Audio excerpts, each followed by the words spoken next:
Okay, it's 9 a.m.,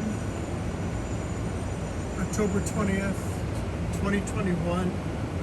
We're looking direction northwest out of the window of the 6th floor of the Times Square managed by Breaking Ground at 255 West 43rd Street. So once again, it's 9:02 a.m., October 20th, 2021. According to Bloomberg. So I'm at 7 times magnification. This is being videotaped with video recorded with the iPhone Pro Max, the iPhone 12 Pro Max. I'm waiting for the 13 to come out. I'll get you even more detail when the 13 comes out. Is my point.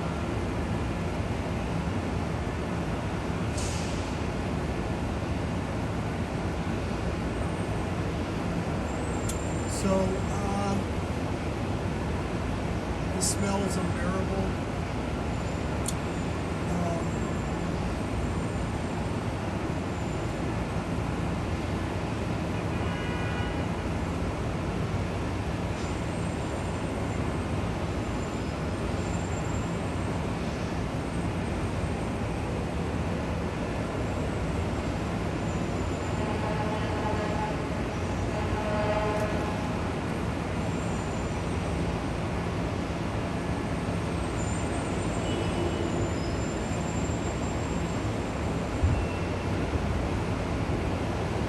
Okay, so let me just repeat. It's now 9:03 a.m., October 20th, 2021.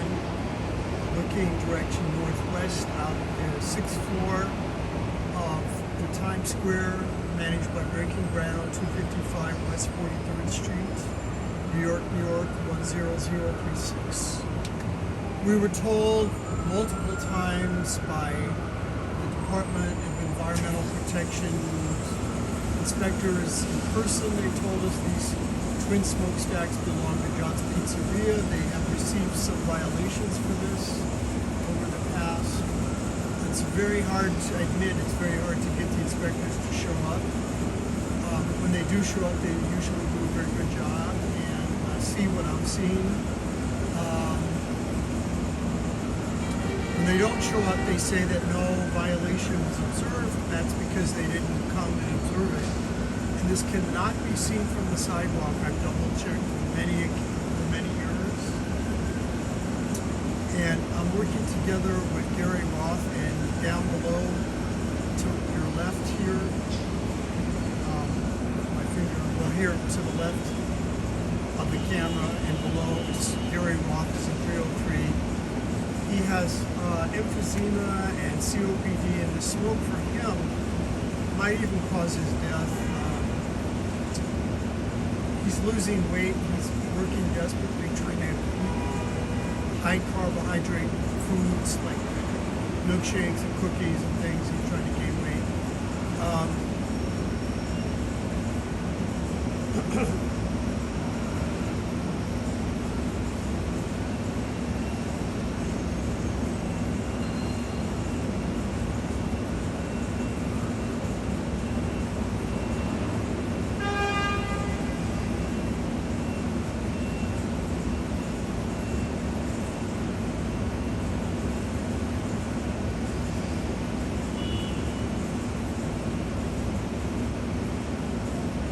So, anyway, not only did the DEP tell us that this twin smokestacks, the various city officials, city councilman, Corey Johnson's office looked into this, and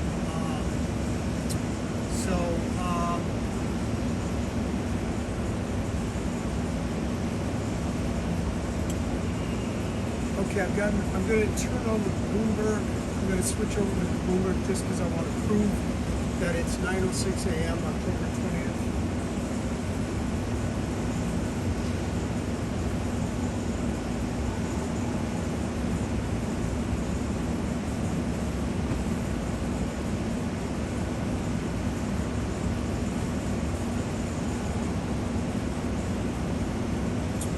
let me, the smell is unbearable. Turn on the. That's easier for some sectors to do, though, than others, John. One of those groups hit harder is consumer staples, and we saw that evidenced by Procter & Gamble yesterday with its gross margin squeezed, warning of higher costs due to commodity and freight prices. And P&G, of course, is the heaviest weighting in the staples sector, which is the second worst performing industry group in the S&P 500 this year and is now at its lowest relative to the broader index in 20 years, John. Katie, thank you. So much of this conversation already naturally gravitated towards a conversation about the Federal Reserve. We heard that from Priya and from Jared. We caught up with Emily Rowland of John Hancock recently about this. Take a listen. Monetary policy is not equipped to deal with these supply side problems. Monetary policy is not going to help bring these ships back into port. The Fed right now is really stuck between a rock and a hard place. Priya Misra, do you agree? I agree. I also think that communication is a particularly tough challenge here too, because inflation is high. The Fed has signaled tapering. They've also even signaled a faster pace of tapering. So for them to come out right now and say inflation could hurt the economy and therefore we don't need to hike, well, then that... Okay, so you see they're interviewing Priya Misra, TD Securities Global Head of Rate Strategy. Global race to hike rates hits overdrive. You see the futures market. The Nikkei is Japan, up there, Nikkei 225, the Japanese index. And here's the Dow futures, with the S&P futures. And, okay, so there's the reason I use the Bloomberg, it's the only station I'm familiar with that shows you both the date and the time. 9:08 a.m. October 20th, 2021.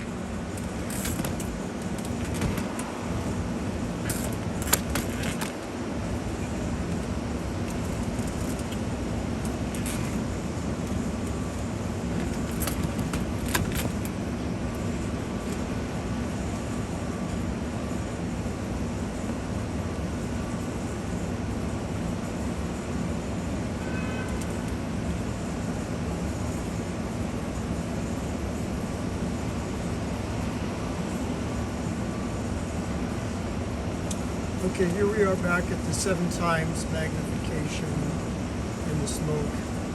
So I'll play the Bloomberg in the background. You can hear. Step need not be so far away. So you're right. I would argue it's both the outlook as well as the reaction function, and the Fed really can't do much to clarify the outlook or the reaction function, frankly, right now. Priya, you and I both agree on this, so to be clear, it doesn't seem like an oxymoron. It is an oxymoron to be transitory for longer and keep saying transitory for longer. Jared, I know that you disagree on the stagflation hype, and no one as far as I can hear is doing that this morning.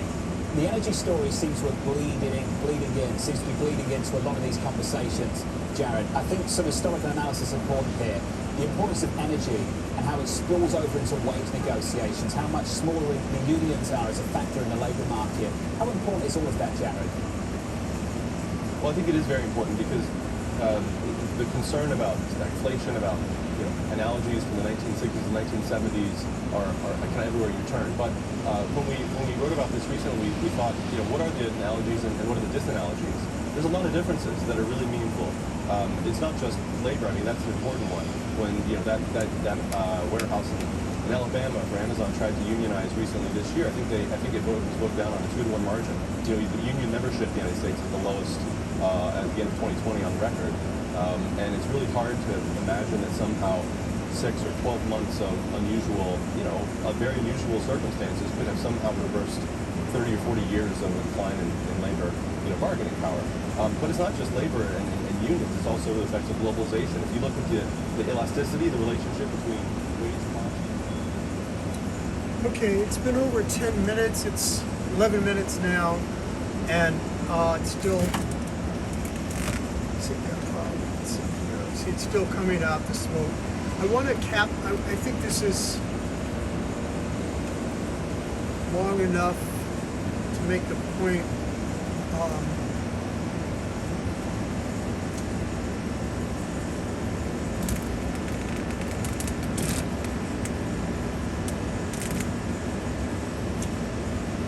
I'm trying to keep it around this time. So the smoke is, it says on John's Pizzeria's website that the coal-fired ovens are over 800 degrees Fahrenheit with no thermostats. So that's very, according to, you can Google it, it's like living next to a coal factory. It was very careless of the city planners to allow them to run this coal plant here.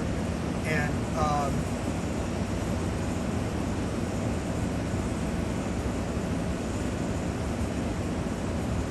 so I am going to, let's see, scroll back out. Now it's, so you can see both the smokestacks and the time here, 9:12 a.m.